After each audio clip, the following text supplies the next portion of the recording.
to a very special live stream tonight. I have five guests with me tonight, and we're going to be talking about, or they're going to be sharing their best tips for macro and landscape and bird photography. They all are very accomplished photographers and OM system ambassadors, and I'm very proud and honored to have them with me tonight. And I look forward to picking their brains a little bit to see what we can learn from their or draw from their experience, and hopefully give a little inspiration. We're going to be sharing some images, and also they're going to be hosting a workshop here local to me, right here in Alexandria, Virginia, that I'll be attending. I'll be there as a student, just like anyone else that might be going, and so it'll be a great chance to get together as photographers and have some fun along the way, and learn a lot about our cameras, because I would argue it's probably, and I think a lot of people would agree, rather than buying more gear and all of these things, really best to invest in yourself and, to improve your photography. So we'll talk a little bit about that later, but for now, I wanted to bring on first Tom and Lisa, who reached out to me and wanted to get together and share their photography, their experience, and they're amazing educators as well. So I look forward to that. So first, I have Tom here, and this is his wife, Lisa. Hello, welcome. Everybody. Thank you, Rob. Thanks for having us on, and thanks for doing this. Yeah, I look forward to working with you guys later. But let me bring in here Chris McGinnis. Um, you specialize primarily like in macro photography, it looks like, and there's links down below for everyone to their Instagram. So if you want to check out their work, it's really amazing, and found it very inspirational, and just amazing what you can do with our own system cameras. So Chris, maybe tell us a little bit about yourself, because Tom and Lisa have been on before, but you're brand new to the channel here or as a guest. Uh, just tell us a little bit about yourself, and what you do. Yeah, sure. Thanks, Rob. Thanks for having me and having us. And I'm excited to be here. As Rob said, I primarily focus on macro photography. And within macro photography, I primarily focus on photos of insects and spiders. I do a lot of focus bracketing and focus stacking. And I have some examples of that I can show tonight. I've really been primarily interested in macro and kind of dedicating my photography to macro for the last 8 or 9 years. Um, so Wow. when I go out, especially in the warmer months, as we've got coming up now, I'm out hitting the meadows and the woods and the Yeah. anywhere where I can find little critters and creepy crawlers and try to get up close and personal and make those high magnification portraits. Wow. Yeah, we're definitely add some questions for you on that one, because that's probably one area that I've never really focused on. Uh, it's so hard to find the little critters to begin with. So we'll get back to you on that one. And finally, we also have here Frank Smith. Frank is an extremely very well accomplished photographer as well. And you've really done a lot of traveling, and like we share a very similar interest in architectural photography. Uh, but also we want to talk about landscape photography and using the ND filters and things like that. All of these things are very important, I think. So, uh, just kind of give a little introduction. Tell us a little bit about yourself and the kind of photography you like to do. Well, thanks, Rob. I appreciate that, and thanks for having me on the show. I'm looking forward to, as a first-time guest. I followed you for quite some time now, and I enjoy what you do. So, thank you for that. So, by way of a quick introduction, as mentioned before, we're all part of the OM system as ambassadors, and my area of focus, no pun intended, is landscape. Nature, travel, and I also do a fair amount of work in the architectural world. I do commercial industrial architectural work for clients in and around Eastern Pennsylvania, parts of Jersey, and it is a very enjoyable passion of mine, and it would also helps pay the bills. But I really am my real love is with the landscape outdoor part of it, if you will. Yeah, yeah, that and that it's always it's part of the journey, right? Of photography is you get to be more aware of your surroundings and how beautiful our Earth is, um, and the Absolutely. people. Yeah, and that's probably the biggest reward of what we do, I think. In addition to the kind of images that we can capture and share with everyone.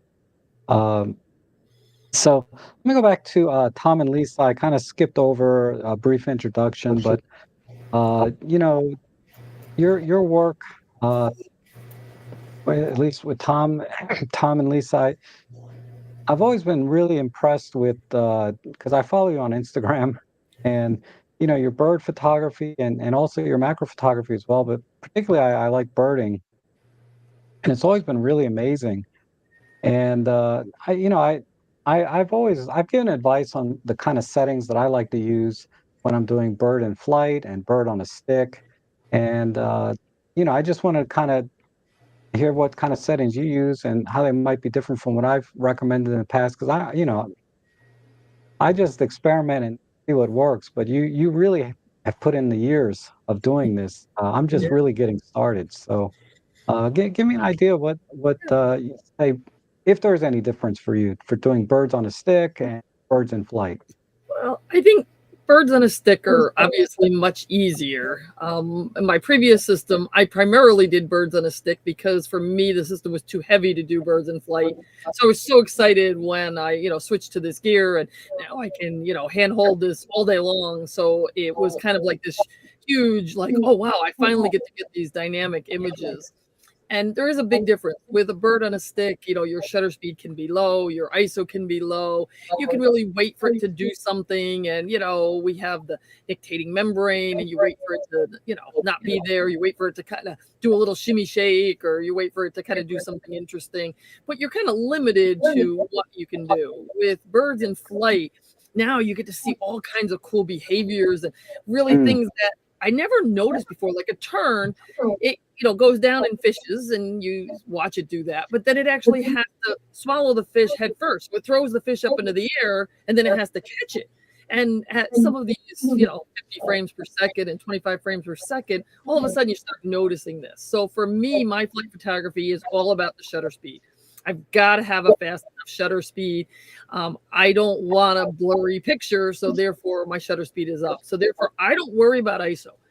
I see a lot of people really obsessed with low ISO, and I do mentoring with people, and they say, "All my pictures are noisy and all my pictures are blurry," and they don't want to go above 400 ISO. Well, 400 ISO, they're not going to have the shutter speed, and their picture's 2 or 3 stops underexposed. So then they got to mix it in whatever software they're using, and then they're introducing noise into it. So my shutter speed is generally like, for birds in flight, unless it's a really bright sunny day, we don't get a lot of those, I'm usually at like 1/4000th of a second. And if I need to be at 4000 ISO or whatever ISO I need to be able to be at, I'm not at all worried about the ISO. I'm worried about the shutter speed, and then I'm worried about the exposure, making sure I'm kind of exposing to the right. And then you've got to also kind of be aware of, like we have Conowingo, where we have great eagles, but oftentimes they're kind of backlit as you're photographing them. So then you're looking at your settings and you still get a dark bird. And then you got to realize, oh, wait a minute, I got to add another stop or two of light. So that's one thing I would say to everybody is, just really watch your shutter speed. For most birds in flight, the bird's far enough away, the aperture really doesn't matter. So, I mean, obviously if the bird is on a stick and standing next to you on somebody's arm, then aperture, can matter. But birds that are far away, the aperture really doesn't matter. You got to have that shutter speed. So that would be my tip. Yeah. And so are you shooting like in shutter priority primarily, or do you go into the manual mode and set the aperture and ISO and then just adjust your shutter speed? It depends on the situation. It depends on how tired I am. I am generally in manual mode, But there are times I'm not a morning person. Sometimes Tom's alarm clock goes off at 5 a.m. I'm like, oh God, I got to get to bed. I got to at least get a couple hours sleep. So if he makes me get up really early in the morning to go out for birds, I might put it on shutter priority, just because what's going to happen is I'm half asleep, I'm tired, my brain is foggy, and I started in the morning and I have a certain ISO and a certain shutter speed, and then the sun starts to come up, and then because I'm tired and foggy, I forget to change that. So in those instances, I might actually be on shutter priority, just because I want to like really ensure that I'm going to get the image. But I think for the most part, manual is going to give you that control. Again, you have this eagle and he's up there, and he just stole the fish from somebody else, and yet by photographing him, the sky is really bright, and the sky is going to kind of make your exposure be darker, and on manual just easier to be able to adjust that, to be able to make sure that the bird is properly exposed, and don't worry so much about the sky. And are you shooting like an auto ISO, or you had set that? On shutter priority, I'll do auto ISO, because then again, we were just photographing spoonbills, and we get there, it's dark, and the birds are coming in. You can't even really, see them, and you're like, just wait till the sun comes up before you come. So I'm on auto ISO, and as it starts to get a little bit light, I am photographing them again, picking a fast shutter speed, so they come in, they got the wings. Then what's going to happen is the sun starts to come up, and it all happens kind of quick, where it finally comes up over the ridge, and it's behind us.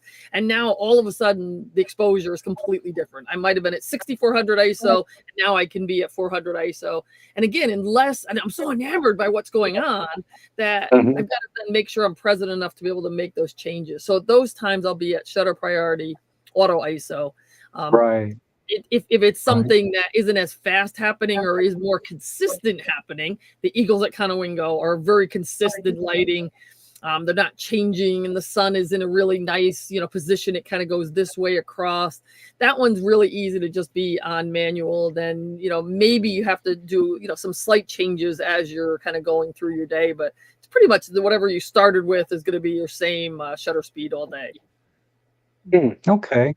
And then one other big challenge with birds in flight, I think is tracking. And with a little practice, I got pretty good at it. But do you have any tips on, like, if you're using like a 300 prime versus say a 100 to 400? Do you tend to zoom out and then zoom in on a bird in tracking, or do you stay at? I don't know. You tell me. What do you I'll do let when you're Tom answer this, because when we got married, Tom had a 300 millimeter prime lens. She wasn't allowed to, and I was never allowed to use it. I had the cheapo 100 to 400, and I had a little bit more reach, but it was slow. And then I saved up and got a 500 millimeter f4, and all of a sudden he's like, "Hey, if you want to use my 300 anytime." So I'm going to let him, because he was always been more of a prime person. I'll let him talk about that. Okay, great. So yeah, Tom, give us your tips on like tracking and lenses and stuff that you use. Yeah, one of the benefits of the zoom lens is you can zoom out to get a wider area of what you're focusing on. And one of the things that I like to do is zoom out a little bit, when I don't want to start too tight, because then sometimes they move out of the frame real quick, or they may vector one direction or the other direction. That could be very hard to track. But a zooming out can help.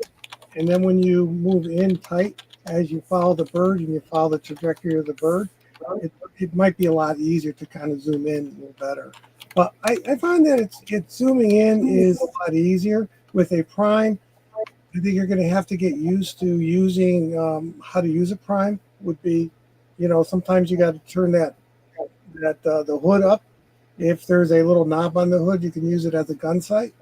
Or if you have a collar, you can turn the collar up and line it up with the hot shoe, and that'll act like a gun sight, so you can follow the bird and track it. Or you can use one of those trackers that B&H uses. Right. Well, I never thought of that, using the shoe on the lens, the lens collar, right? Flip that the lens around collar foot. Yep. But one other thing that I think people forget is your body position. When you're standing, make sure you're comfortable. You're in a good position. Maybe your feet may be shoulder width apart, maybe 1 foot forward, depending on if you're holding it left-handed or right-handed. But the other thing is how you breathe.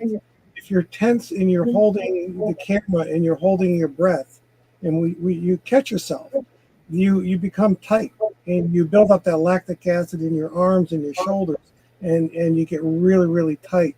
That might prevent you from moving fluidly when the bird starts to go across the frame, and you want to sort of like swing at the waist and be smooth and fluid as opposed to tight and jerky, because that could affect your camera shake. When you're photographing a bird, even if you're using a high ISO or a high shutter speed, that would affect it. So I would say two other things. One is practice. You got to practice. So at the beginning of the season, like we don't have a lot of birds in New England in the winter. And the ones we do are more bird portrait rather than flight. So at the beginning of the season, I've got a few places I go to and the birds just kind of, there's a very, specific flight pattern that they have. And I just sit there and kind of practice. And we'll do one-on-one workshops with people. And I know photographers don't really like pigeons and they don't really like gulls. But if you stand there with gulls, and I have one woman, and we've done this 3 times now with her, and she goes, I hate gulls. I don't want to take a picture of a gull. And I go, but you got to practice. So we finally convinced her. And what she does is she goes home and she will not download the gull pictures to her computer. She just puts them in the card, looks at them, kind of makes some assessments, and then she deletes it. So that's kind of the compromise that we have, is that she doesn't have to actually have those files on her computer, but she gets to practice with them. And, you do it at a low stake environment like that, where if it's not like the eagle or, something that's exciting you can have that kind of muscle memory to do it. And then my other piece of advice is for me using the 150 to 600. So that's a big lens, lot of zoom for the zoom. I basically treat it like a 600 millimeter prime. I do not zoom, because the amount of time you're going to spend zooming for that, it's a lot of zoom. I'm going to miss the birds. So you've got to just get out there and be able to locate that bird with your 600. I mean, if I need to zoom in because the bird's opening its wings up, that's fine. But that's not how close most of the birds I'm using. If I'm picking that lens, it's because the birds are far away. And then I basically, I used that lens for like a month, and I don't think I took any pictures that weren't at 600 millimeter. That's an excellent point. I never had thought about that. The time it takes to zoom, you could lose the bird out of the frame. Yeah. Or the action. Maybe another bird came in to do something and you were zooming and you missed that. Right. One caveat to that, Rob, would be to leave it at the 300 or 400 millimeter, so you can zoom a little bit to 400 to 600. If you need to zoom, so you're not moving a lot, but you can position your hand pretty comfortably rather than going from 150 to 600. Which is a lot to do. I think if you look at our pictures too, when we get it back, Tom's birds are probably a little bit smaller in the frame, but he gets the pro capture images without clipping. So he's anticipating an action, and sometimes he'll also be a little bit zoomed out because he's waiting for them to like do something really cool. And when you look at mine, my birds might be a little bigger in the frame, but I'm more likely to like clip the wing because I'm like, oh, I didn't realize when he take off, he was going to do this instead of that. And so there's, give and take there, and, plus a little bit and minus a little bit. One more quick question I had was, because I shoot with a lot of other own system camera users, and I don't do this, but a lot of them like to use pro capture for birds in flight. I don't know if that's something you guys do, or what the advantages of that is, if any, for you guys. If you use pro capture in flight, you're capturing things that may not, that if you shoot a straight shot, you might capture some little incidental movements, that you may not see. But it's mainly for birds that are, once you press the shutter, then it's running through the entire, you're ripping through a lot of pictures. Okay. Yeah. Pro capture is really effective when you are pushing the shutter down and you only have about a minute before it resets itself. And when you press it down, it's already recording some images. And then once you fully press it, then you got those images of the bird maybe taking off or going after something. That's when it's most useful and most beneficial. Right. But Okay. sometimes we forget to turn it off, and we still use it, and there's no harm Yeah. in that, you know. But you just take a lot more pictures. Just have to Yeah. have Yeah. part. That's what I try to avoid. I hate coming home with 5,000 images to call through. So I That's it. tend to do 1 or 2 second bursts and just regular like SH2 or something. Yeah, But yeah. you know, Pro Capture is one of the computational features that we use in our own system cameras, and that's not the only one. And, I wanted to ask Chris about doing like little bugs and macro photography, and if you use any of the computational features that we have, like in our cameras for that. But maybe tell us a little bit about, uh, you know, focus bracketing and in-camera stacking and things like that. And if you use flash with bracketing in your photography, and then I wanted to kind of dive in a little bit about finding bugs because that's my biggest challenge. Yeah, sure. So I think to answer all of those questions at once, I use all of those features. I would say 95% of my macro photos are taken with flash. And when I shoot with flash, I'm using a diffuser. So I have my all-in-one here with my Cygnus Tech diffuser on it. So you may have seen something that looks like this. There's also the AK diffuser and MK diffuser. They're all very similar, but they essentially put a diffusion screen in front of the flash to soften the light. Because remember, we're really close up with our light source. So whether you're taking single shots or bracketing for stacking or in-camera stacking, if you're using a flash, you want to make sure that that light isn't overpowering, isn't creating bright spots and harsh shadows, and you can kind of spread and soften the light before it hits your subject. And a diffuser like Cygnus Tech or AK or any other diffuser really, even if you make it yourself, will help to do that. But I am using a flash to focus bracket and to focus stack. A lot of people think that you can't do that. I have hundreds and hundreds of images that show that you can do that. You really do have to work on your field craft to be stable as you're taking those shots because there's some time involved, right? So if you're taking 10 photos in a series and that takes 2 seconds to fire those 10 shots with your flash, you and your subject need to be still for the entirety of those 10 shots. So I think that's probably the biggest challenge, but it's not a technical challenge of the flash doesn't work or you can only use certain features with other certain features. You can absolutely use flash with focus bracketing or focus stacking in camera. So I do both. At this point, I'm pretty experienced. I've been shooting macro for a long time, and I do more focus bracketing and then stack those images on my computer. So I use software called Helican Focus. There's Zareen Stacker. You can do this in Photoshop, but the point is that I'm using software to stack the images. And I'm doing the bracketing automatically in camera. So I'm setting my camera feature to focus bracketing, capturing a series of images with varied focus. And what's nice about that is I can capture up to 999 images. So I'm not really limited. I never need more than 999 images. I never even need close to that. So I can capture a lot of images, and then I can choose which frames I use or which section of those of that series that I use to stack with software. Of course, that's a little more labor intensive than doing it in camera.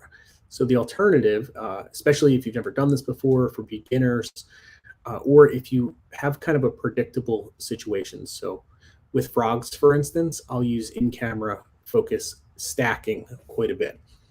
And with focus stacking, you are limited to 15 shots, but I found plenty of situations where 15 shots is more than enough.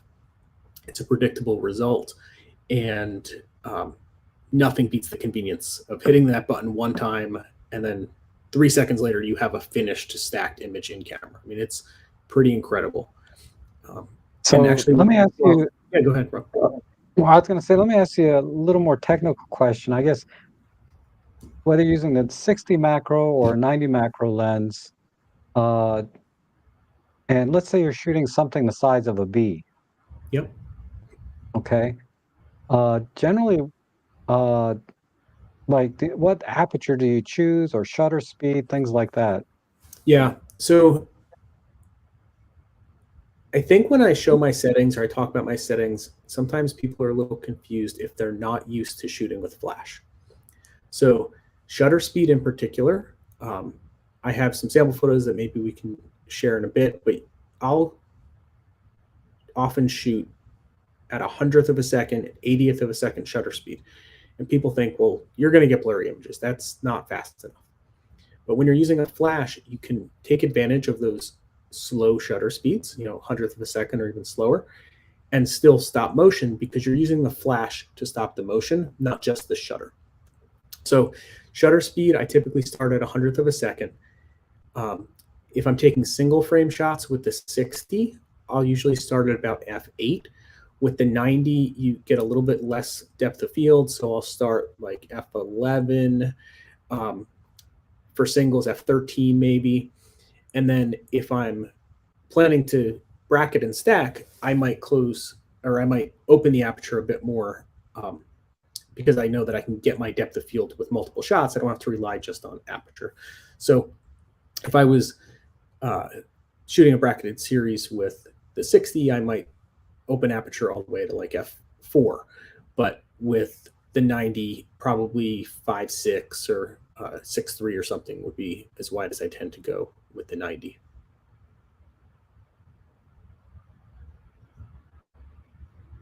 Oh, Rob, are you on mute? You disappeared for a second. Oh, I'm sorry. Yeah, I was on Yeah, there mute. you go. So when you're bracketing, let's say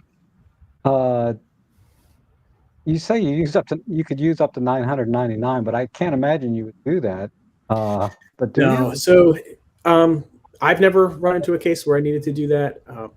I can't really imagine going through those almost 1,000 images and stacking them. But one of the best tips that I can give for bracketing actually does have to do with how many, because people say, well, how do you know how many images you need? And quite honestly, I never know. I don't know until after I've taken the shot. But what you can do is if you have an home system camera, and you're wondering what should I set my bracketing to, how many images, set it to 999. You do not have to take 999, even though the camera is set to 999. So you can start and stop the bracketed series with the shutter button. So you can press the shutter button, and just like a live composite, you watch things happen on the LCD. You watch that focus shift and move through your subject. And when it reaches a point at the back of your subject and you're satisfied, you can press the button again. Maybe it took 20 frames, maybe it took 100 frames. It doesn't really matter, but you saw it with your own eyes go from front to back. And then the secondary tip to that is when you're shooting in that manner, start your focus actually in front of the subject, meaning closer to you and your camera than you think. Because if you start it right on the face of an insect and you're just a little bit too far away from you, you might miss an antenna or just that very front crest of the face. And then your shot's blown, right? You just took 50 shots. They're all perfect. You can stack them, but you don't have that closest part in focus. Start closer to you. Take a few frames that might be out of focus. They're before the subject. You throw those away when you get back to your computer, and then start where you need to start. So hopefully the combination of those two things kind of helps some people. Yeah, that's a great tip. I've had that problem. I was just going to Yeah. comment too, Rob, that remember that when we were there, it was in October at this location, and the frogs were a little bit further away. So we couldn't really fill the frame. We couldn't really focus stacked, but Tom had you doing high res with the frogs so that we could really make the frog be much, much larger later to have those, 50 megapixels to be able to crop. So there's another computational that sometimes you have a boardwalk there and you just can't always get close enough to the frogs. There you use the computational technology, get a bigger file, then you can crop more. Yeah, I remember that frog picture. I got a lot of compliments. People would punch in on it and say, "I can see your reflection in the frog's eye." So, That was a great tip. And And that's a great tip from you, Chris, about when you're focus bracketing, set it to 999 and just start and stop it yourself. You That's don't have it. to do the whole thing. I Yeah. never knew that. Oh, And Rob, one last thing. I was reminded when Tom and Lisa were talking about photographing birds. Two things that they said actually reminded me of 2 points I wanted to make about macro. One was Lisa said people get scared of high ISO. I am guilty of that when I'm not shooting with flash. So if I'm photographing birds, it's so hard for me to push the ISO up, even though I know that I can and should, because when I'm shooting insects with flash, 95% of the time I'm at ISO 200. And I can do that because I'm bringing enough light to the scene with my flash that I don't have to rely on the sensitivity that I get from ISO. But what's really nice is that when you're using a flash and ISO is low, it's at 200, you get a really clean result. So noise is absolutely not even something I have to think about. So that's really nice. And the other thing that Tom reminded me of, or no, I'm sorry, Lisa reminded me when she was talking about the gulls and someone photographing gulls and saying, well, they're boring, but you can practice with them.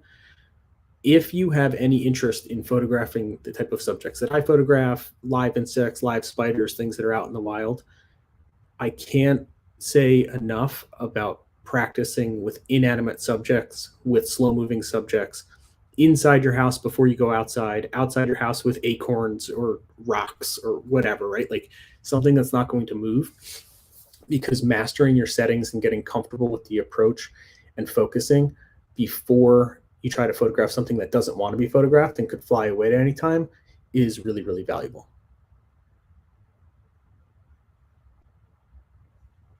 Yeah, practice, right? Any particular new skill set that you want to learn, it makes a lot of sense to practice. And like you said, just anything in your house. I practiced a lot using just pennies, Yeah.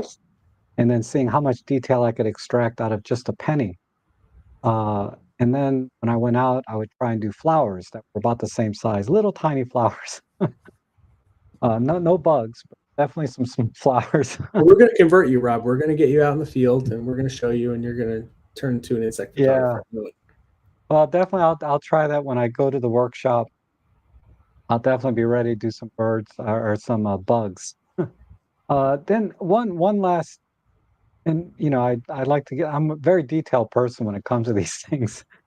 Is like, do you have a rule of thumb for like when you for flash settings? Like, do you shoot in manual mode with flash, and what flash power do you start with? Do you adjust from there, or do you just use Yeah, no, one that's all a the really time? good question, Rob. So a lot of people are really intimidated by Flash. At our last OM System macro and close-up retreat up at Steve Morello's place in New Hampshire, we had lots and lots of people that had never used Flash before. And I was on a workshop in Panama with Ambassador Lee Hoy, and half the people there never used Flash before. And they say, I got a Flash, I brought it with me because you guys said that I should. I don't know how to use it. And I think I can speak for the majority of people, if not everyone, that everyone not only was comfortable using it, but thought that it was easier than they had thought before they used it. And the reason it's easier is the way that I approach it. And I think I speak for Lisa, Tom, Frank. It doesn't have to be complex. You asked my settings in flash power. I typically start at 1/8 power. So I use the FL 700. I have my diffuser on that. I start at 1/8 power and I take a test shot.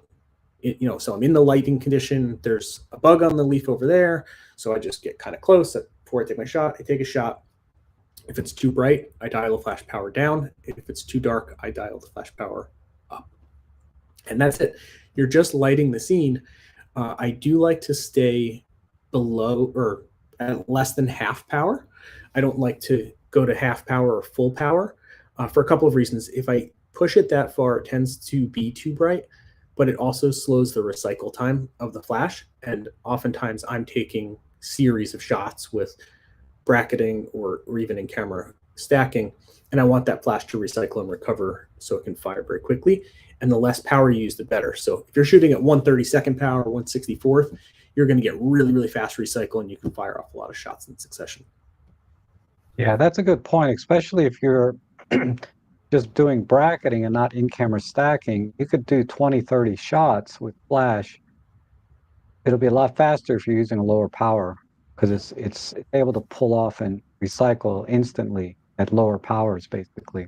And if anyone that's listening to this has tried, and you notice this will work with a Godox flash or with an Olympus OM flash, um, and you've noticed your flash interval changes as you're shooting, that is not a problem.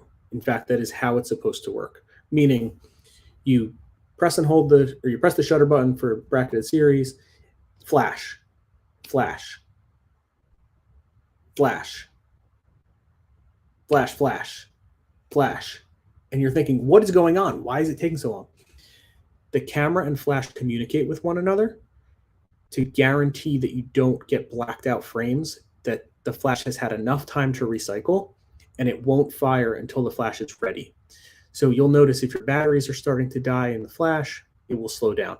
That gap will be longer. If you're using full power, that's going to happen more. If you're down at 1/64th power, 1/128th, that's going to happen very infrequently.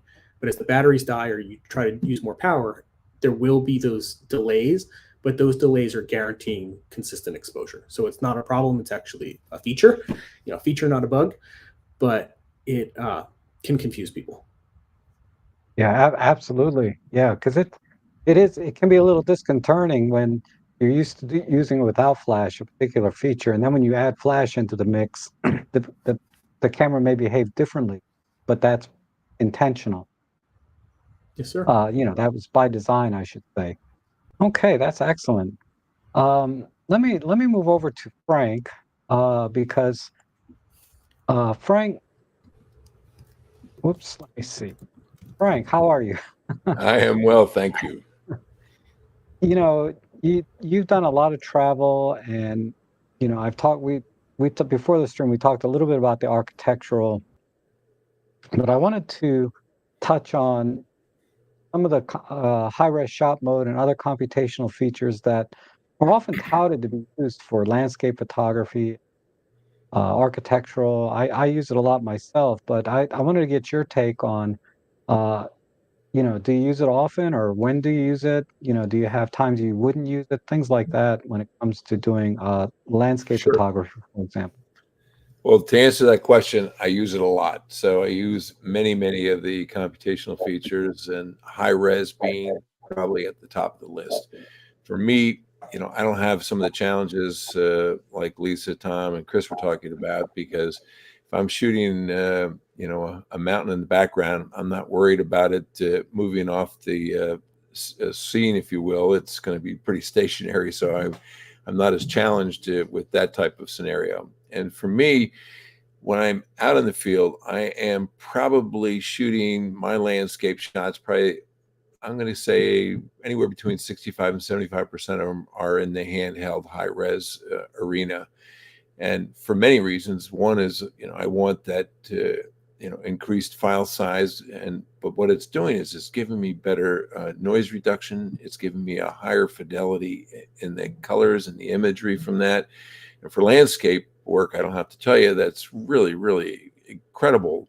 And you ask the questions when I wouldn't use that. The challenge with that is if it's an extremely windy day, that's going to impede me a little bit if I've got tree leaves that are in the foreground or grasses and things like that. So I do have to be a little sensitive to that part of it. But that, for me, in many respects, is more the exception than the rule. But if it's a really stellar opportunity, I will bring in a tripod and I'll put it on high res tripod mode, which is going to give me an 80 megapixel versus the 50 megapixel. And the amount of latitude that I have with that is, just phenomenal. And again, the image quality, if you pixel peep and look at it, it's just amazing. But I do a lot of work with waterfalls and things of that nature. And the reason I bring that up is, in many respects, it helps me create that smooth effect in the water. And so a lot of times people say, well, your data shows that it was at a 60th of a second, but yet I'm seeing the smooth, creamy, milky effect in the water, and that's because I'm purposely shooting with high res to give me that additional calming effect, if you will, within the image. So high res for me is such an important tool, and I've really come to embrace that. I'm not going to be photographing, the birds that Lisa and Tom were talking about, or, if there's a bug moving on a leaf, it's not going to give me that ability. But I will tell you, I've shot many, many animals in nature scenes when I see them in a stationary position, and because I'm using a fast shutter speed where it's going to pull that together, and you'd be hard pressed to tell if there's any movement. So I do utilize it also in my nature imagery. But some of the other tools that are in the computational features that, as a landscape photographer, that are just such a game changer for me is the live ND. So if I really want to slow that water down, I hand hold my images a half to a full second, and in some cases beyond that, and I don't hesitate it without a tripod, which again is probably not the right thing to do. Where if you have a tripod, obviously it's better to do that. But I'm carrying less and less gear because I'm no longer required to have all those different ND filters. But add to that, with the latest iteration of the OM1 Mark II and the OM3, I now have graduated built-in ND filters, which again, it's a game changer. I used to struggle with that. You've got a bright sky that you're trying to balance, and the normal response, or the normal way to do it, was you either bracketed it or you pulled out the filters and tried to get that on there. But again, I'm no longer limited to that, because with the GNDs built into it now, I can accomplish that. So lots of tools in there that are so beneficial to me. And I would be remiss if I didn't bring up the live composite, because a lot of my night photography and my astro work is all done utilizing the live composite technology. And I'll run my images anywhere from depending on what it is, from 10 minutes up to, I can go up to 6 hours. I've never gone 6 hours. My max, I think, was like 3 or 4 hours. But getting those star trails, and a quick little sidebar to that, that was out in the Midwest, to photographing at one of the national parks, and we found this very unique location, and there was a Canon shooter on one side of me and a Nikon shooter on the other, and we were both doing the same shot. And we finished up and we said, well, let's get out of here. And they said, yeah, I got to go back and process all my images. And I said, well, here, do you want to see what it looks like when it's done? And I shared with them the image on the back of the camera, and they're like, all right, where do we buy one of these? So, I mean, they were being a little sarcastic, but just by way of humor with that, it's such an amazing tool, and many other features within it. But those are some of the standout highlights that I use, particularly in the landscape arena. And you asked me about the architectural area, which is a big part of what I do. I'm using the automatic built-in bracketing, both from the standpoint of focus bracketing and exposure bracketing, depending upon what my scene is or what my product is. And again, it's made my life so much easier. In years past, I'd have to carry a ton of lights with me to satisfy some of those challenges, but I'm no longer required to have to do that in most cases anyway. So anyway, that's a quick snapshot of some of the computational features that are extremely important to me and beneficial to me in my line of work. Yeah, those are the cameras really that we have now available to us from OM Systems. They really are a Swiss Army knife and can really do just about anything you want to do and take your photography anywhere you want to go. And I like that. I like that analogy, and if you don't mind, I think I'm going to use that. Yeah, certainly. And I'm sure I'm not the first one to use that, because if it's not obvious, I mean, they really, I think that's, and this is, I'm a big fan of OM Systems, so everyone has to take, that into account. But it's one of the main reasons I was drawn and have stayed with OM Systems so many years and have not been tempted by other systems uh, to be like my everyday camera. Because I got a ton of cameras back here Hmm. and I use them all, but the OM Systems one is the only one that I can take out and not second guess, which camera should I have taken, right? Because I know that this camera, no matter what situation I run into, I'm gonna be able to, deal with it one way or the other because it has all these different capabilities. I Uh, agree 100%. And I tell people that, for what I do, it's like they designed this system specifically for me.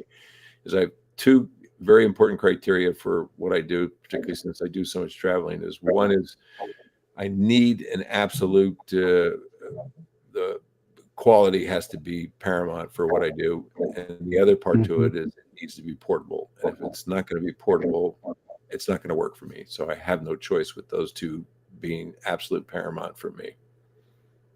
Yeah, and that's another thing I want to point out is that uh, you know, you and I both use our cameras professionally for paid work, particularly for architectural, and there's always like I always get this, you always see this question come up: Can you use Micro Four Thirds professionally? And clearly, you can. I mean, a lot of us do it, every day, and a lot of it's due to all of the features that it has. It allows us to deliver the kind of results that our clients, are happy with. So, Well, it's uh, comical because so many times I'm dealing with, art departments or design firms, and they'll say, this is what we're looking for. We don't want to, like some of those cameras that have the small megapixels. We don't want that. We want imagery like you're producing. So please follow that. And I just chuckled to myself. They don't have a clue what they're talking about. And I just go about my business and give them the results. And they say, yep, this is what we're after. absolutely. So, yeah, that's great, and it's nice to meet another person that does like architecture stuff because OM System is so known for, you know, sports action wildlife type photography that the kind of photography that you and I enjoy gets overlooked a lot of times, but it's an awesome system for doing that as well. Again, going back to the Swiss Army knife Exactly. analogy. But let me come back to Tom and Lisa about because I know I wanted to maybe look at some of your photography. If you had a few images to share, Yes, absolutely. uh, and talk a little bit about maybe one photo in particular or project that you've done that's been memorable to you or special in some way, because the photography that you guys do is really amazing, and I just can only imagine the story behind some of these photos that you've taken. Oh, it's hard. I think the best picture is always the one we're currently taking. The subject that Mhm. we love is the subject we're kind of taking at the time. Obviously, winter, we don't do as much insects. So it really, varies. And we don't know sometimes where those things lead to us. We were doing a lot of abandoned prisons and insane asylums and just these structures. And then we got a call from Amherst Media and they said, would you like to publish a book on it? They'd been on our website. So I think that's probably our most memorable project, but it wasn't a project we set out to write a book to do. We were just doing it because we were loving the history and loving the details. So I think from that point of view, that's probably our favorite. But I think right now it's the fact that very soon we're going to see, we've been, as Tom was mentioning, we've got bumblebees in our yard yesterday, the first ones of the spring. And very soon we're going to be out there like at 11 o'clock at night with our flashes and seeing all the things that are eating my garden. And we had new neighbors that moved in and, we introduced ourselves. And I said, I just want you to know if I'm lying in my pajamas in the snow on the ground, like it's okay. We're taking pictures. Like don't call 911. Like if you see us out there at 11 o'clock with flashes, like it's okay. And she's like, oh, all right. And now she's kind of understanding, some of what we do because they moved in October, so they're starting to get us. But sometimes I think people who don't know what photographers are doing can kind of be like, what's going on? But if the snowdrops are out and I only have a half an hour before I have to get someplace, I might be in my pajamas and my slippers, out there photographing. But I think the bugs, when people drive by, we're surprised nobody's called the police yet, because it's like midnight and we're out there and then you see these little flashes go off in the yard, and I don't think that the neighbors know what we're doing. Yeah, it's definitely not normal. I do have a screen ready for you, but it's Okay. currently Yep. showing your Okay. uh, Good to hear. Yep. your thing. Yep. So go ahead, And and this is one of the pictures kind of showing getting up early in the morning. So I am yeah, not a morning person. Can you see it? I'm sorry, Lisa. I don't see the image. I just see the app, the streaming app. Oh, all right. Well, let me stop sharing. I'll do it again. Let's see. I got to refine this. But while you're looking for it, I do the same thing in my backyard, but for astrophotography. I'll be out, all night, you know, doing a long exposure and time lapse and things like that. Can you Okay, see now it I now? see it. All right. So I am not a morning person. Tom gets up early in the morning just naturally. For me, it just does not come natural. But when it comes to the birds, it gets me up. So, we're out there before anybody is around. It's peaceful, it's rejuvenating. And I think that's special for both of us. Our photography becomes kind of therapeutic for us as well. So I don't know, Tom, you want to talk about you got a couple frogs in here. So, Well, one of the nice things about early morning is the frogs start climbing up on the branches, on the leaves, and when they get to that point where you can, get up close, that's one of the nicer things. And I think I shot this one here at high res, but it's a lot of fun. The animals or the amphibians are slow moving early in the morning, so they're not going to be hopping around. They're just climbing up a little higher to get a little more elevation. And, this is one. I think I shot this with the TG7, if I'm not mistaken. But I like the little tree frog, and he was a real star, when we were out there. What's the other one? We had, And I think some of these you took at Yep. Huntley Meadows, Yes. which is where you're going to be doing the workshop on May. yep. I think all the pictures we picked out to show were from there, so that way people could see for the retreat that we were running. So it's kind of a really nice immersion that we're going to be doing, is that you'll spend time with each of the four of us and really get to be able to spend like a significant part of time, say with, Chris, and figuring out, how to find the bugs and how to do focus bracketing. And then significant amount of time you'll rotate into Frank's and do computationals and so forth. So it gives a chance to really be able to be immersed into this. Frank, I love this picture because it reminds me of the picture that you have of the trees. I think that was in the ones you're going to show tonight. Look in the frog's eye, and it looks like the picture that you took of the trees. Now that you have me looking at it, I see what you're referring to. So the frog saw what you saw, I guess. Early in the morning too, you see these spider webs just all over the place. And sometimes people, they just want to get out there for the birds, and you just see them walking fast and they go, well, I'll photograph the spider webs on the way back. Well, they're gone. They are very, very transient. And I think that's one of the things about photography is, like, if everything lasted forever, right? I mean, the tulips are starting to come out. If you knew 365 days a year, you could go out and photograph a perfect tulip, I don't know, maybe you wouldn't want to. If Chris could any moment of any day photograph a jumping spider, I don't know, maybe it wouldn't have the same, allure. But I think it is part of that, scouting and finding them and feeling like, you kind of captured them. I think that is some of the enjoyment in photography for sure. The birds being out there, the hooded mergansers, the red-winged blackbirds. And this is where Pro Capture can really come into play, to be able to wait for it to be able to kind of do something or be able to take off. Tom has such patience when it comes to that. He'll sit there with the red-winged blackbird. It's sitting there on a cattail, and he just waits and waits and waits and waits. And then with Pro Capture, as soon as you trip the shutter, you get those pictures of it kind of going up and off. This is one of my favorites that Tom took this one, and you can see the breath early in the morning the red-winged blackbird, and that's just kind of neat to be able to see something like that. Talk about how you took this one and the next one.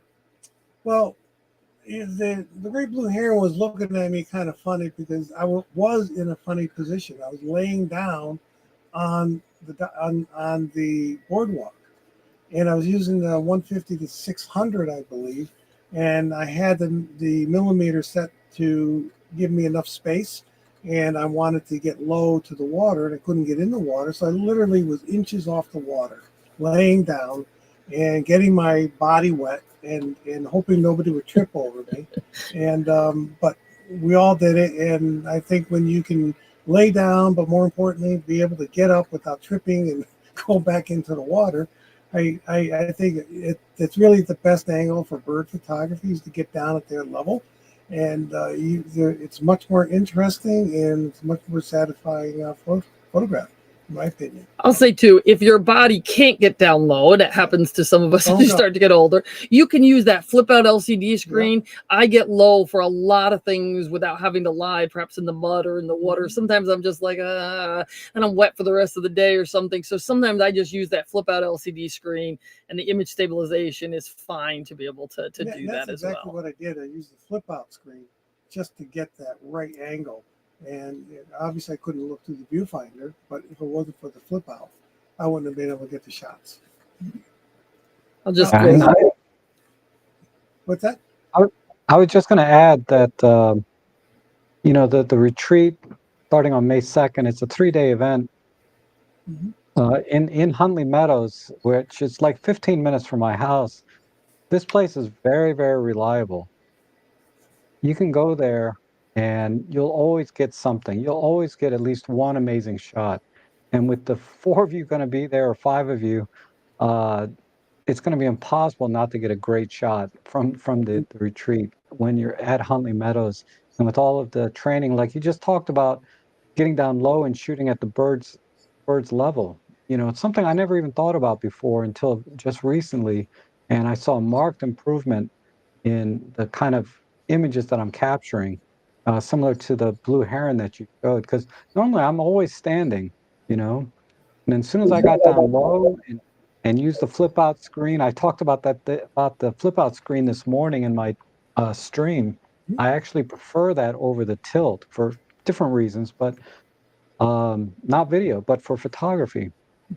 So I recognize a lot of the branches and logs in these pictures that you're showing, but I just want to let anybody that's interested in the retreat, there's a lot of information and links down below. We'll talk about it later, but these are not like one-offs. When you go to Huntley Meadows, you're going to get something, and you may get a lot of things. There's always something there, and it's a great place to have a retreat, and I'm very lucky that it's local to me, but I just wanted to kind of add that in. Yeah, I would say there's 3 things that Huntley is known for. The birds are what people think of first. The frogs kind of come next, and then the jumping spiders. Certainly there's, other things beside that. There's lots of, insects, and there's, otters and, whatever you might find. But the birds, the jumping spiders, it has to be one of the highest concentration of jumping spiders out of any place I've ever seen. The frogs, just, 3 or 4 different species of frogs, and, very, like you said, reliable that you'll probably see them at. Just a neat place for, live composite, live time, high res for Frank. I mean, just lots to offer, not like just a one, well, it's got this, but it's okay on this. So. Can I add to what you were saying about the retreat?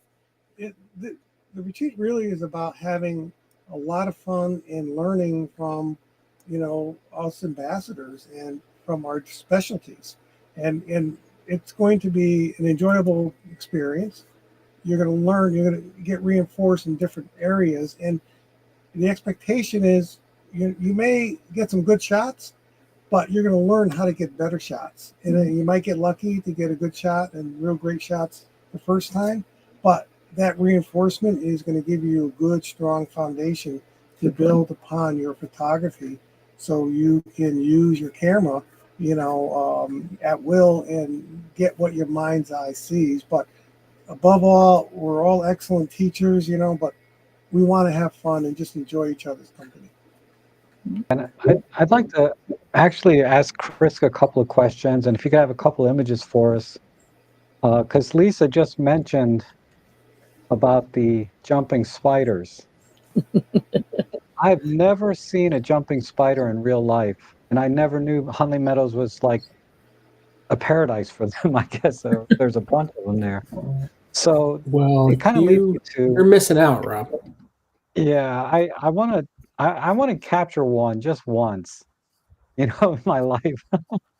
I'll do it once. I'll do anything once. I'm not a big fan of bugs, but how do you approach or find these things? That's really, and like, is there a certain time of day that you go, or is there something you look for, a particular flower? I don't even know how to find a jumping spider. Yeah, so jumping spiders, there are hundreds of species of jumping spiders, and they all have slightly different habitats, which means you can kind of find them anywhere. But like even in my own backyard, I know that I'll get certain species on the screens of my house. On a warm day, I can just go around and look at all the screens on the windows, and I'm bound to find jumping spider. I know that there are two specific species that like my fence at the back of the backyard, and I can just kind of scan the fence and I'll find them there. And then there's others that like certain types of plants or like to be on rocks or in the grass. So there's different species all over the place, but I am kind of surprised that you say you've never seen one, because I feel like once you start to see them, you're going to see them a lot. They're also really tiny. So I can share my screen here and go through a couple of photos. But let's go And you got to with- promise to help me find one when I come out this You May. got it. Yep. Are you seeing the correct screen? There we go. So that jumping spider, that's Putnam's jumping spider. That spider could fit on my pinky fingernail, right? And that's a medium-sized jumping spider. So they're very tiny. So they're very easy to overlook, but it's really cool to photograph them in a way that makes them look really large, right? So this was shot with the 90. And then if I cycle through my photos here, here's another example where I feel like this is a really good example of scale with the jumping spider. Now, there was a lot of luck involved here. I was photographing the lady beetle, and the jumping spider just peeked its head around to see what was going on and happened to come into the same focal plane, and I was able to get it all in one shot. But what I think is really cool here, other than you have this kind of interaction between two different species, is if I was just to take a photo of that spider on its own, you would have no idea how large it is if you don't know that species, right? But people generally know how big ladybugs are. So you can now get that scale reference in comparing the size of the spider to the Asian lady beetle. So really happy to get them both in focus. I can't really rely on too much skill for that. There's definitely luck involved, where I was just snapping away shots of the lady beetle, and then in came the spider. But I think the scale is really cool. Yeah, that helps a lot. Because I always thought they were even smaller than that. I don't know why. But and then when you say the term jumping spider, do they actually jump, or I assume that's why They they're called. do quite a bit, yeah. So they're not they don't use a web to catch their prey like a lot of spiders that you might be thinking of. They're an ambush hunter, so they kind of lay in wait, or they sneak up on their prey and then they pounce. They jump, and they can jump, depending on the species, like 10, 20 times their body length. So they're very fast. They look kind of twitchy almost, but really, really neat. And they tend to be pretty curious. Some species are a little bit shy and will run away, but a lot of them will just stare at their own reflection in your lens glass, and they'll kind of pose for you, which is really, really fun to shoot. They're very curious, and they definitely will come up to your lens sometimes, and then sometimes they'll throw out something, jump back, and then jump back onto your lens. And if you talk to them, they are curious about why you're talking to them. And oftentimes they'll just walk right up and kind of like pose for you. I'm sure the same has happened with anyone else that's listening right now that has photographed jumping spiders, but they often jump onto your lens, onto your diffuser, and you have to kind of shoo them away and you start over. They also don't bite, so that's really nice. There's nothing to be worried about when you're working with them. Okay, that's very important information. They don't Yeah, bite I figured. people. Yep. Okay. Did you want me to run through any other photos while my screen shared, Rob? Yes, please. Just a couple more. So Yeah. I have a few here. Let me start at the start. Okay. So I mentioned focus, bracketing, and stacking. So this photo is of a carpenter bee, and just for reference, this was 40 shots. So this is 1/100th of a second, f8, ISO 200, and that's 40 shots. And this is a good example of when I took this, I intentionally started focus quite a bit closer to my camera than the kind of white part of the face of the bee, because the antenna is closer. And even though I'm looking at the face, I know that there are elements that I want in focus closer to my camera's lens than the face. So I intentionally start focus before the bee, push it through the bee, and then stop the series. Here's another example. This is a lot of shots, and there's not always a lot of retouching involved. There was a lot of retouching with this one. So this is 55 frames, shot again at 1/100th of a second at f10, and the retouching was in between all of these spikes, because when you're focus bracketing, every photo has different out of focus areas. And when you blend the in focus areas together, sometimes you get kind of residual out of focus areas that you need to clean up and post. And it is not for the faint of heart. It can be really labor intensive, but for something like this, I was happy to do it because I really love the shot. And I hadn't ever photographed a saddleback caterpillar before, so really excited to do it. Yeah, that's amazing. And speaking of caterpillars, this is a caterpillar.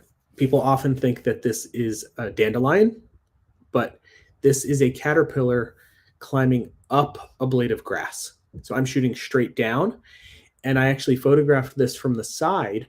And again, this is the kind of stuff when I think when you're in the field with photographers like the four of us, and you can see how they approach things. You can see Tom laying in the on the wet ground. You can watch how people approach things. It's a completely different experience than just hearing us say it on a live stream or in a classroom setting. So I was down on my knees photographing this from the side. I stood up and I looked at it from a few different angles, and I said, "Oh, would you look at that?" When I look down, standing straight up and shooting straight down my chest, it looks like a dandelion, and it's not. It's a caterpillar. So if I were to show you the image from the side, you would say, "Yeah, that's a caterpillar, obviously." But from this angle, it kind of looks like something different altogether. Yeah, definitely. I thought that was a dandelion. I won't talk too much about everything. I did want to show a couple of examples of in-camera focus stacking. So I talked about in-camera bracketing and then stacking with software, but this is done completely in camera. And in particular, I love in-camera stacking for frogs. I think they're like the perfect subject for in-camera stacking. Did it here. This was actually shot in Costa Rica. I was in Panama in the fall and did a lot of in-camera stacking of frogs. Love photographing frogs. And this is essentially the JPEG that came out of the camera. Like there's virtually no retouching here. So no work, all result, and it works out really great. Another example, high magnification of a frog. I can't remember. Let me check the settings if this was stacked or not. It was. And I just want to make a note. If you look at the frog's eye, you can see the what do you call The that? diffuser. That reflector. The diffuser creates this beautiful catch light in the frog's eye, the one that you're using. Yeah, and Rob, that's actually why diffusers like the one that I use, any diffuser that's this shape, why they are favored over something like a ring light, because of this very natural looking catch light that almost looks like a pupil of a human eye. So that's why people really tend to favor them. showed that. Here's another deep stack. This is a Polyphemus moth. And Rob had asked me before the stream about a challenging shot. And this shot, I think it came out really nice. It's always cool to have more than one subject in a photo. This is on the street sign across the street from my house. So think about it, any intersection in America tends to have an aluminum pole or whatever metal it is with crisscross on top of the intersecting streets. So this light gray color is the pole. And I'm laying on my back on the sidewalk. My neighbor's, opinion of me be damned. And I'm shooting straight up the pole. So you've got nothing but bright sky in the background, the lit up metal pole, and my flash illuminating from the front, which is actually the bottom because I'm underneath it. And if you're fortunate enough to find a subject like a robber fly like this that's feeding, they tend to be pretty cooperative because they're more interested in their meal than they are of you. So, Wow. and hopefully we find stuff like this when we're out together. If everybody joins us out in the field, this is the kind of stuff that we're looking for, and we can talk you through exactly how to get those shots. Yeah, I mean, just like when you go out with like the I don't know, those birder people that don't take pictures, they just have binoculars. They're really good at finding things, and going out with you guys, would be kind of the same thing, and be really good at finding things if they're there, and letting us get these kind of shots. And I really look forward to that because this is a whole area that I've always been frustrated with, or I didn't, I don't even know where to start for these kind of shots. So it'd be really great to get out there with you.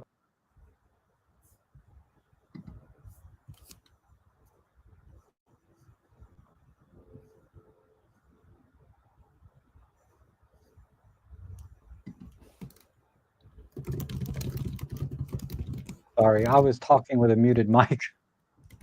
So, and your mic is muted too, I think, right now. It is, Sorry. okay. We were There we both on go. that path. Yeah. So that was a great conversation, though. Uh, I wanted to touch on a little bit about the landscaping and using actual analog filters. If that's something you still do or still could use time to time, like ND filters and polarizers in your landscape photography, because I find them very useful, and I like to promote them, as tools, part of photography. But because I wanted to get your take on it, though, if those are things that you would still use and recommend. So to answer your question, absolutely. I still use both NDs and also polarizers. So I am a strong advocate of having polarizer filters with you, particularly for landscape work and some nature work. It's and even in the architectural arena. So a polarizer is an absolute necessity. So that's always in my bag. But I also take with me ND filters because I do what they call daytime live composite, and I have normally a 6 or a 10 stop ND filter with me, so that when I am photographing in the middle of the day, and I've got clouds or waterfalls, anything that's moving in it, that I want to take advantage of that natural painting effect that can occur when utilizing live composites. So absolutely still utilize the filters. And there's a time and place for everything. But I will tell you that my usage has been minimized to a certain extent, from the standpoint that, in the past, I'd have to use it for almost every shot. Now it's significantly less in that regard. And the convenience aspect of that is great. So yes, I still use filters, the analog, as you call it, and they're still a necessary part of my toolkit. Yeah, just like you, I found that I don't bother with like grad ND filters anymore. I used to have those, but now that we have it built into the camera, or the OM3 and the OM1 Mark II, it's a nice feature. But polarizers and solid ND filters, I find still very useful. Um, and I use them in combination with the computational ND filters that we have in the cameras a lot of times. And I don't, did you have a few images you'd like to share? Like, It'd be you my know, pleasure. Absolutely. yeah, Let ones me that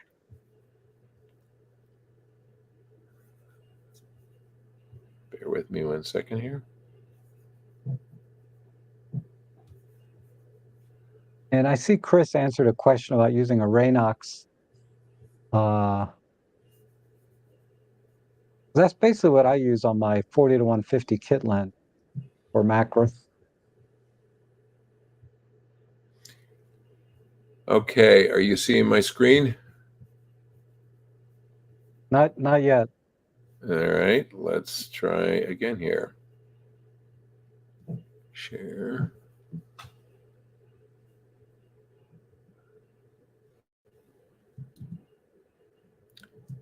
Any luck? Okay, now we got it. Okay, so Yep. let me just share a few images here. All the images that I have have in this stack are all in North America. So yeah, this is an image down in the Cypress Gardens on the border of Louisiana and Texas, an incredibly gorgeous area. And if memory serves me correct, this is a high-res handheld.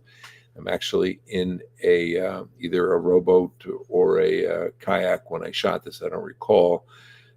Water being very calm, but talk about a challenge with respect to a slower shutter speed. This one fits the bill with that. And I mentioned about using slower shutter speeds for imagery where there's water movement in this, and this is in the Pacific Northwest.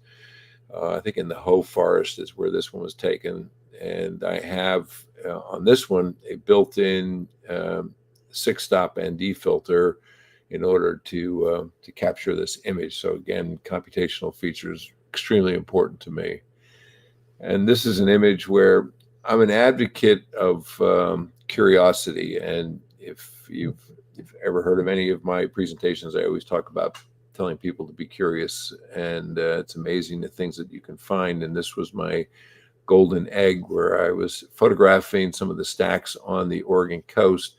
And I was standing on a pile of wood, and I thought to myself, well, why don't I just take a look underneath this and see what I can find?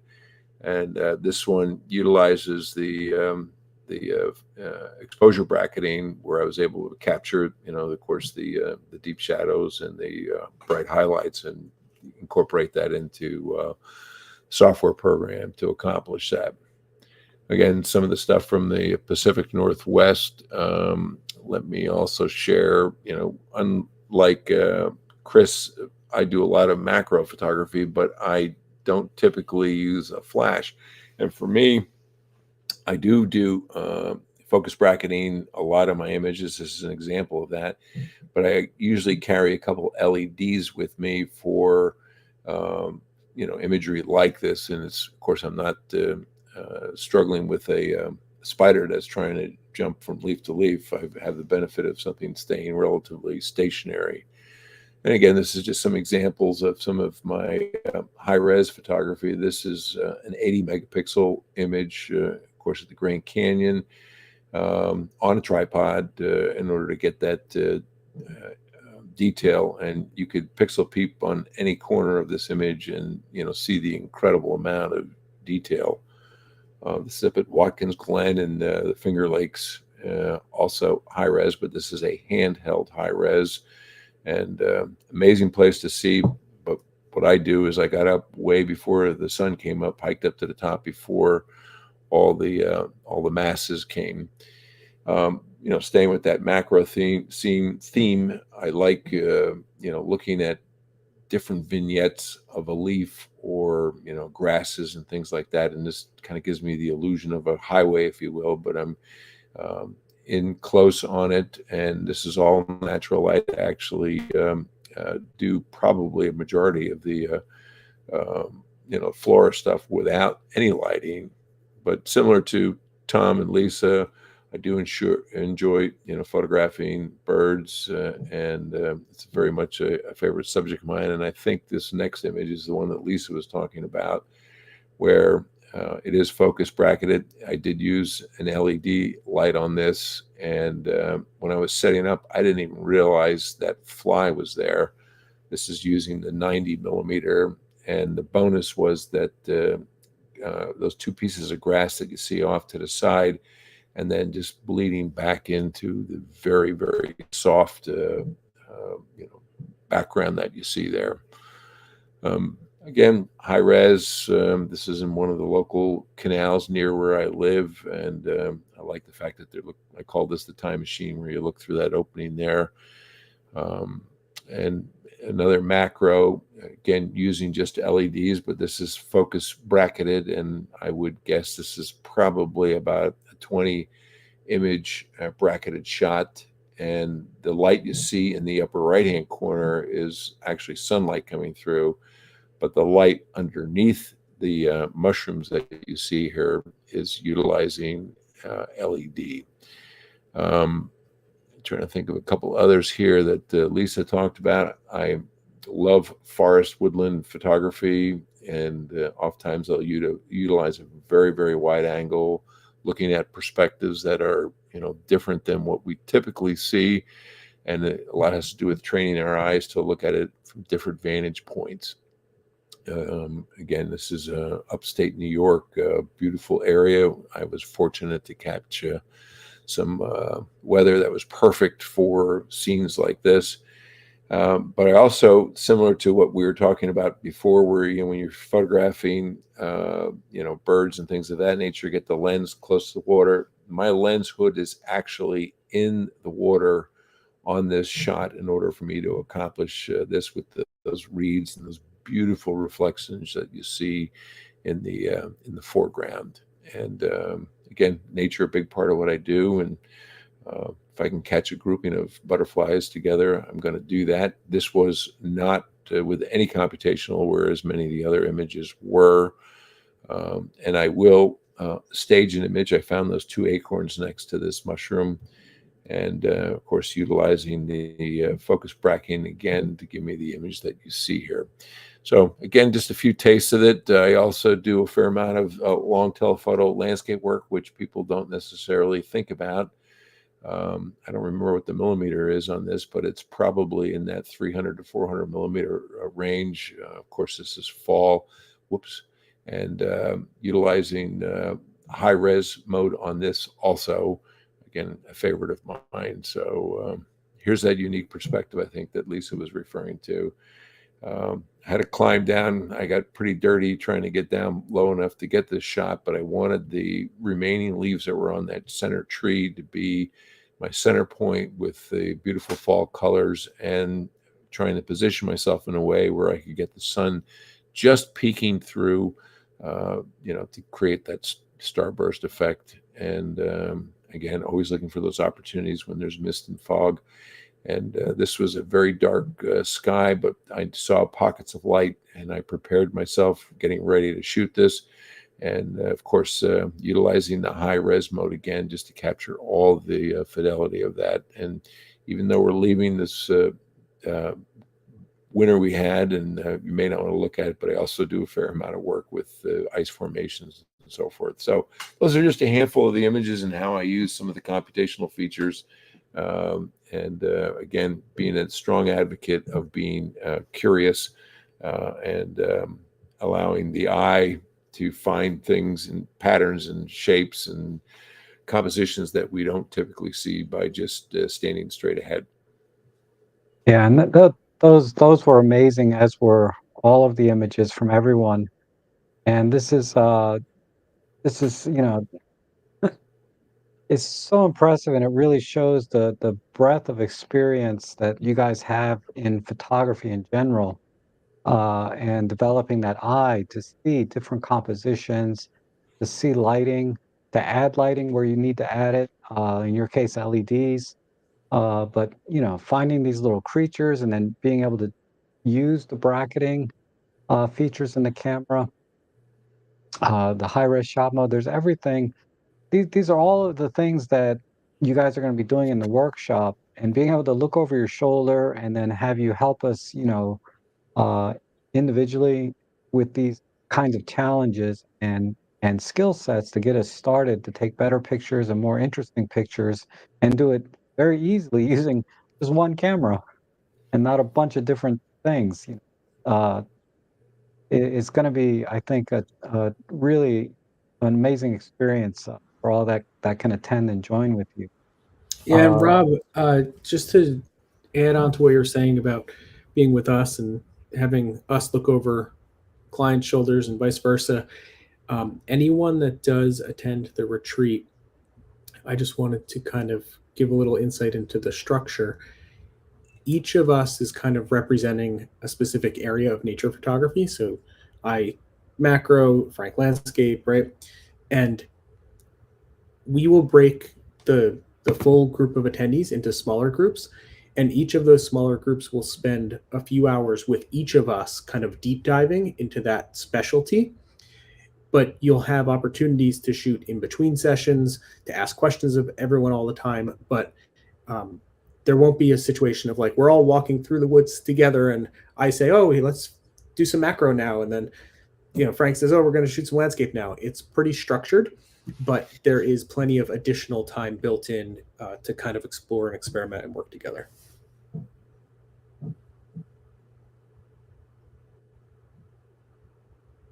Oh, I think you're on mute again, Rob. This is his first Sorry. stream, ladies and gentlemen. Well, yeah, that's what's great is you can break into smaller groups and everybody, can move from one of you to the other. And I have the screen up for the event, and there's a link down below in the description of this live stream, as well as a coupon code for my viewers here. I think it's Rob 2025. You can take $50 off the listed price here. But they go into detail. If you could just elaborate a little bit more on the pre-retreat Zoom, like when is that exactly? Because this was a little bit ambiguous to me about the first day. The second and third days are very clear. We're going to be at Huntley Meadows, but if you could just elaborate on this part a So for little bit, how that works. retreat Zoom, what we did is we got everybody together. We did record because it might not be something where everybody was possible to attend because of everybody's schedules. And we just talked about gear. We talked about structure. People wanted to know, like, should they bring this versus that? Were they going to have to carry everything with them all day long? What were just going to be kind of the overall questions that people might have. So it was to kind of get people kind of going a little bit. But then in addition, we did a little bit about like what is true macro. Chris did like a 5-minute really quick demonstration of like helicon so that people can at least get an idea if they wanted to do focus bracketing. It's not meant to be an instructional thing. It's meant to be like giving you ideas about gear, ideas about what to bring, and ideas about like what we're going to do during it. So the pre-retreat Zoom is this to kind of get everybody, like meet everybody ahead of time and kind of get everybody where we're kind of on the same field. Like for example, I once told we were doing a bird workshop, and you assume people bring memory cards. Well, if you haven't really done a bird retreat before, you don't know, like bring all your memory cards. And this is true too with focus bracketing. And Chris mentioned 999. Not that, again, he says to get to that all the time, but you might be taking a lot more pictures than you normally do take. You might, between the birds, between the focus bracketing, so we talk about like bring all of your batteries and bring all of your memory cards. So it's just kind of a more of a logistical thing.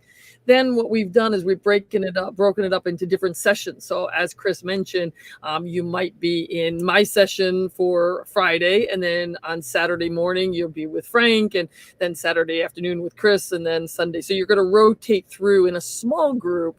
So therefore you really get some nice, low, participant to instructor ratios. but yet we're all, kind of living, breathing, eating photography. So it's really neat in that you kind of get to be immersed in it without somebody going like, what time it is, or, kind of, pushing you along. So I think that camaraderie was something that was a really neat experience when we did our retreat in September in Maine. Yeah, that's great. That makes it clear. So when they sign up, they'll get an email with the instructions and links and all of that, I assume. Correct. Yes. Okay, great, great. Because that's a really good point. To talk about what to bring with extra batteries and all your memory cards. I wouldn't even thought of that. It's like, Well, let's um, say, Frank maybe has never, photographed 5,000 birds in one day, right? You don't necessarily, you think, like I talk to people about 50 frames a second and they go, well, I'm a landscape photographer, 50 frames a second. No, 50 frames a minute. No, 50 frames an hour. Well, maybe, so it kind of depends on what you're doing and what you're used to. You might not be used to shooting, hundreds of bracketed images for an insect or something along. And then, of course, you don't just take one, right? Because then you look and you go, oh, wait a minute, if I move over here a little bit more, the plane of the insect is closer. So Chris doesn't just do 999 and move on to a different insect. He's working it. okay. Sorry. Okay. So The other that's thing people get is we do have a private Facebook group. So once you've been on one of our retreats, you're in that. So that's a place where you can kind of have access to us and ask questions. Occasionally there might be like a discount code of something. And so you kind of also now are a member of that family with us forever. So you also get kind of access to, again, it's not a learning, you're not going to get, 100 hours of instruction on it. It's not meant for that. It's meant for camaraderie and questions, but we've certainly had people been able to utilize it like, hey, I'm about to purchase a new this, what do you think? okay. All right. Awesome. Thanks so much for that. Explain that out a little bit. And I really appreciate everyone being with me today. It's been such a great honor and privilege to have you here, sharing your experience, your images, your inspiration, and being available and coming to my area for this retreat, because we have a lot of photographers here that will benefit from that. And again, there's the links down below, my coupon down below for $50. But uh, you know, if you guys can stay maybe another 5 or 10 minutes, I want to ask the audience if you have any questions about any of the photography and techniques or uh, computational type features, anything about our cameras or about the photography and how to do these kinds of images, feel free to ask them now. And if you have a few minutes to answer, I think I saw you guys have been answering in the chat section directly, which is great. So a lot of the questions have been answered already, it seems like. Anthony's asking this question here about DxO Photolab 8 versus Adobe Lightroom. So this, I think it's easier to ask a more broader question. What photo editing software do you use? And in your photography? Well, I'm glad to jump in real quick. My workflow is I start with Lightroom. I bring Lightroom Classic, that is, and I bring everything in through that tool, if you will.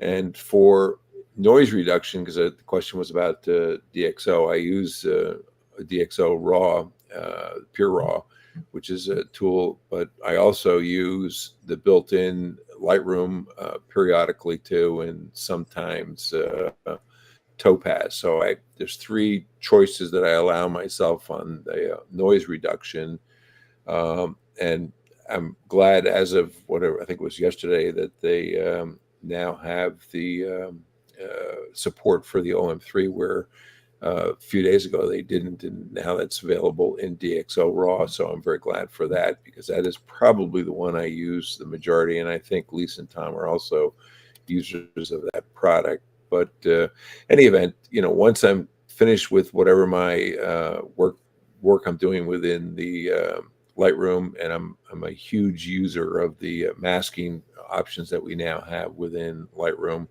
And then from there, I'll take it into Photoshop for any intricate work that needs to be done, both from the standpoint of cleanup or any other refinements. And I might utilize some plugins within Photoshop, but that's my workflow. Okay, that's great. So, yeah, and Pure Raw is basically a denoising pre-process that you you process, and then you go into Lightroom and further do sort of more of the traditional editing that you would do. Yes. So being a right brain, left brain, I've done lots of comparisons of all the different noise reduction software that's out there. And some are good at removing noise, but they also remove detail. And if you're a wedding photographer at a low light church, that works really well because we don't like to see a lot of detail in our people because we want smooth skin and all that. But when we're looking at birds and feathers, when we're looking at insects and eyeballs, we want to see every detail. So I don't find that some of those other noise reduction, while they might remove the noise, they remove too much detail for me. And when I look at it, I just like, well, wait a minute, what's going on? Or some even introduce artifacts, and that just drives me crazy.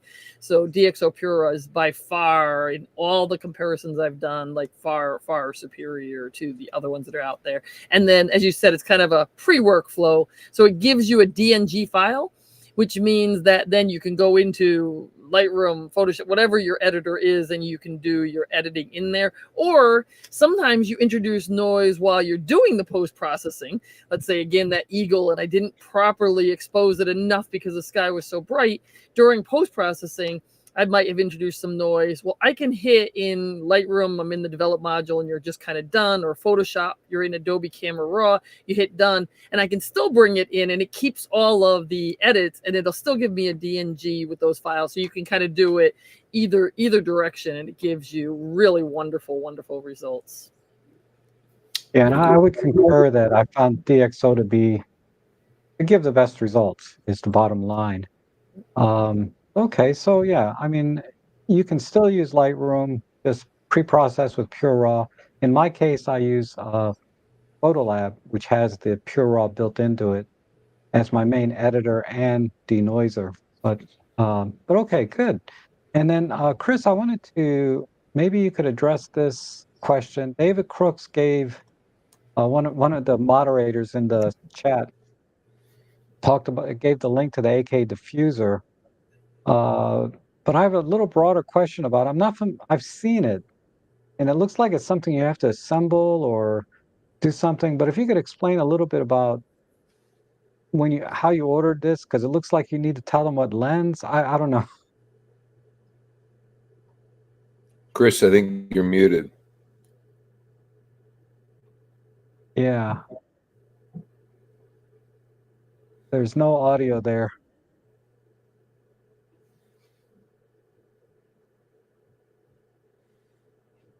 I see the mic is on in the app, but I don't hear anything. Well, I'll step in until he gets his voice again. So Okay. you do have to assemble them. You have kind of a choice. I leave mine kind of pre-assembled most of the time, and I just carry it around in a little bag with a carabiner on it. But if I want to fly or kind of go someplace that'll fold completely flat, the first time I put it together, I had to watch the little YouTube video, and the box comes with a little QR code, and you can watch the video. Now it's really rote. I can kind of do it blindfolded. It's pretty easy. If you ever put together like one of those boxes that's moving boxes, the first time you put it together, you're like, oh my gosh, I feel like an idiot. And then afterward, you're really good with it. In the chat, I did put a direct link right to the 90, a direct link right to the 60, and then a general link as well, because it is something where you have to tell them like what flash you're using, what lens you're using, and it's kind of customized for that. Okay. Yeah, I just because when I went to the site many moons ago, and I just kind of threw my hands up. I was like, oh. But that's good. That's They why now I have. asked for a direct link right to the 90, direct link right to the 60. So that's what I put into the Okay, very good. Very way good. too many options, which is good and bad in life. Right. I mean, I don't know if I'm just getting older or what, but yeah. Anyway, see, I'm starting. We're well past my bedtime. This is the problem. So I'm losing my train of thought. Okay, so that's good. And I think there was someone wanted to elaborate a little bit more. I don't know if this was up your alley here, but uh, Greg is asking, one of my photo club members cropped a photo and she wanted to know how to enlarge it. She was asking about Gigapixel or maybe Enhanced Tool in Lightroom Classic. Any suggestions?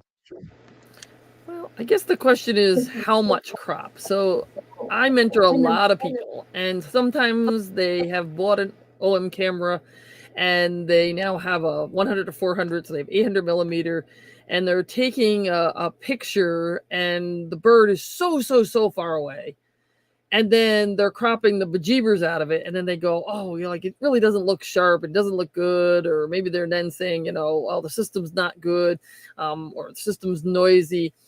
And I don't know if you have a 1,000,000 millimeter lens and you have a 1,000,000 millimeter sensor. There's heat distortion, there's atmospheric noise, there is a limitation on any image of how much you can crop. But I think and Frank can speak to this because he said billboards produced with his wonderful images. I have no problem cropping in. A lot of times I don't even have to upscale. Certainly the super res that's within Lightroom and Photoshop is completely fine to do it. Gigapixel is fine. I think where Gigapixel kind of shines is I had a friend that was a wedding photographer, and they had one folder with raw files and one folder with really small JPEGs to show their client. And somehow or another, the raw file got deleted, and all they were left with was these like 400, by 400 little tiny pictures. And now they need to make an album for it, and so they use kind of Gigapixel to upscale it.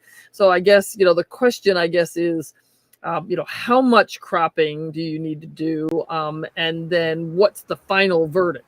You can tell a photographer at an art gallery because they're this close to the painting where everybody else is sitting on the bench that they have put an appropriate distance and they're looking at it from there. We've had no problem, printing, 20 by 30s and onward up. And I'm sure Frank can pipe in here because he's had some amazing big pictures. So I'll let you speak a minute to that as well.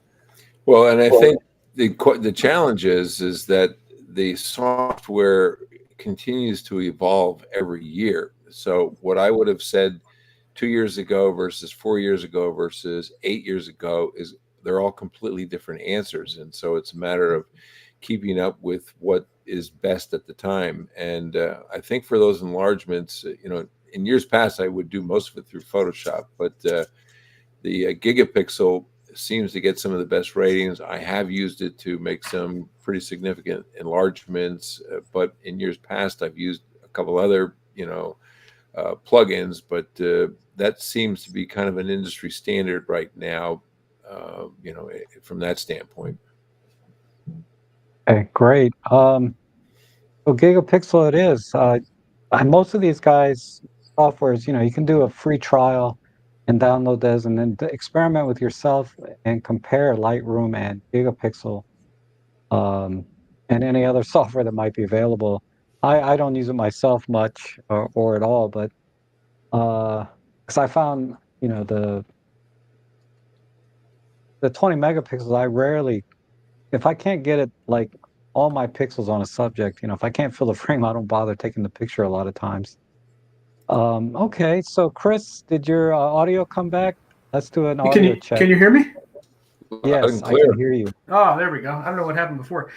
I was just going to chime in on the DxO Pure Raw versus Lightroom. I know that was Pure Raw versus Lightroom, but I know Topaz was mentioned.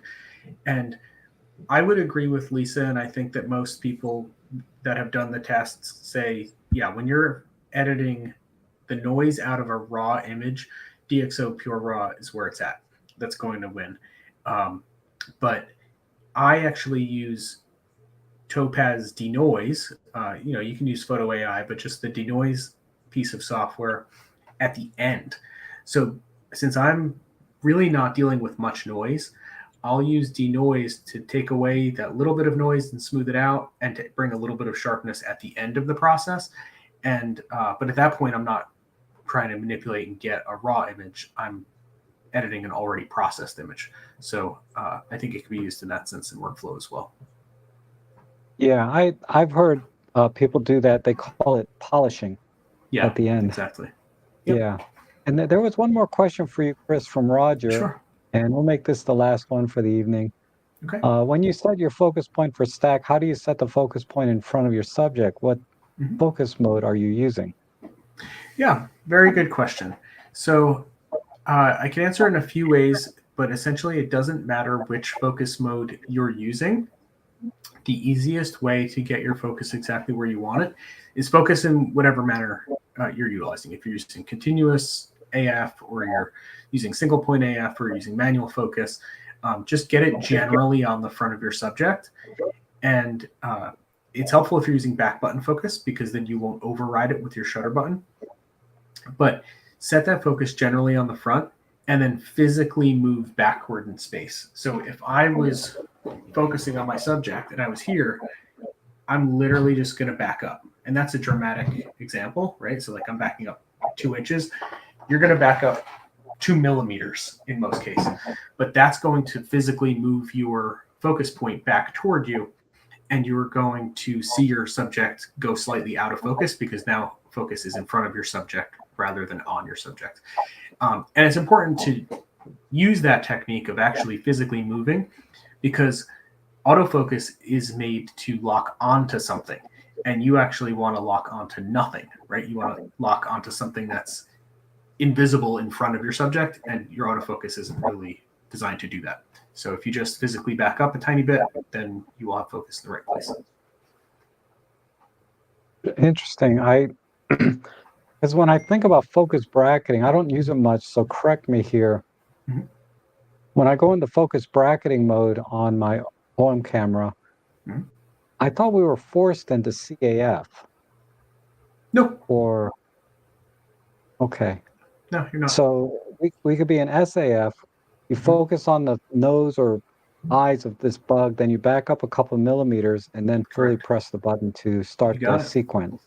Yep. Okay, That's it. excellent. Yeah, you can't be in Excellent. manual focus. You do have to be in an autofocus mode, because it relies upon autofocus to shift the focus. But so you can't be in manual. Like if your manual focus clutch is engaged, that won't work. But you can be in the focus mode of your choice. Yeah, that's in my best tips videos, to disable the focus clutch. Yep. Oh, so many people. Oh, autofocus stopped working. What did I do? Check the clutch. Exactly. Well, okay. So everyone, thank you so much for being here with me tonight. It has really been an honor and a great privilege to have you here. And I want to thank the audience for being here with us as well, and asking the question and participating and helping answering each other's questions.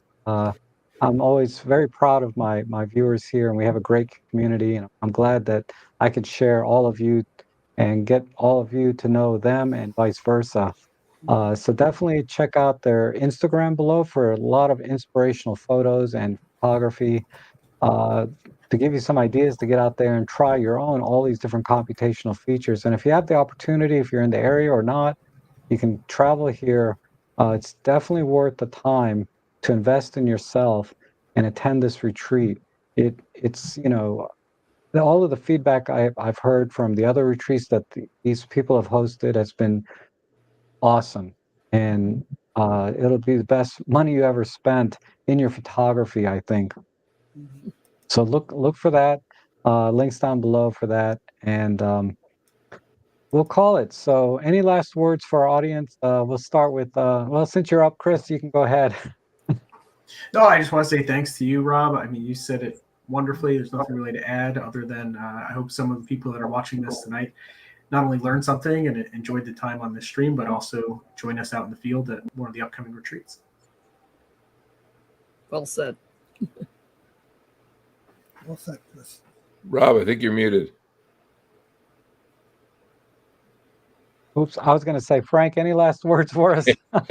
Well, yeah, you're unmute yourself. No, thank you for the opportunity. And I think the one thing I can tell you without any question is that this event will be fun. And of course, it'll be educational. Of course, it'll hopefully be inspirational, but fun, underline the word fun. It's going to be a great opportunity. And, just looking forward to meet many of the new folks, and Rob in particular.